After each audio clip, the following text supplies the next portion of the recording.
Près de 30 ans après son inscription sur la liste du patrimoine mondial de l'UNESCO, le mont Nimba est menacé de retrait de cette liste. La cause serait liée à la mauvaise gestion de ce bien mondial, estime le coordinateur du réseau national de la société civile pour l'environnement et le développement durable.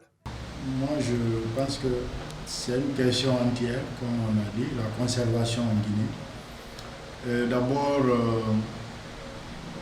c'est dommage de constater que nous perdons les espaces forestiers chaque année à travers des effets, des activités anthropiques de l'homme.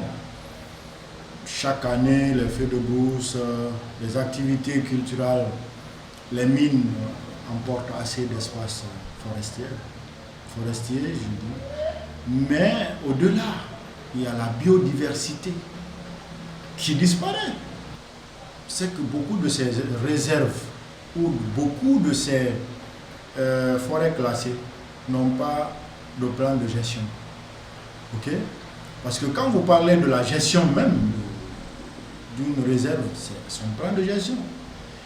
Si vous n'avez pas de plan de gestion, comment vous pouvez gérer cette réserve? Il n'y a pas de plan de gestion. Ce patrimoine mondial qui couvre une superficie de 17 540 hectares, dont 12 540 en Guinée, fait face à une agression sans précédent. Pour éviter le pire, ce responsable de l'environnement à l'ONG Action Mine Guinée fait quelques recommandations.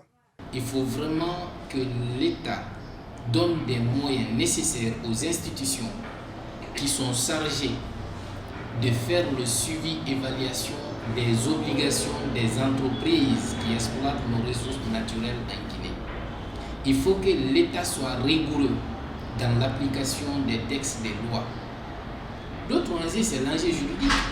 Aujourd'hui, le Libéria aura des avantages, la Guinée a des avantages. Donc, il faut harmoniser les textes applicables à ce projet. Il ne faut pas qu'il y ait la Guinée à ses textes, le Libéria a ses textes sur le même projet. Mais lorsqu'il y a une harmonisation entre les textes, cela nous permettra vraiment d'avoir une conclusion rationnelle et qui nous permettra de faire un suivi rationnel des citoyens. En 2011, l'UNESCO avait menacé de mettre le mont Nimba sur la liste rouge du patrimoine mondial. Une alerte qui n'a pas été prise au sérieux par les autorités guinéennes, regrette Sékou Amadou Kakiti.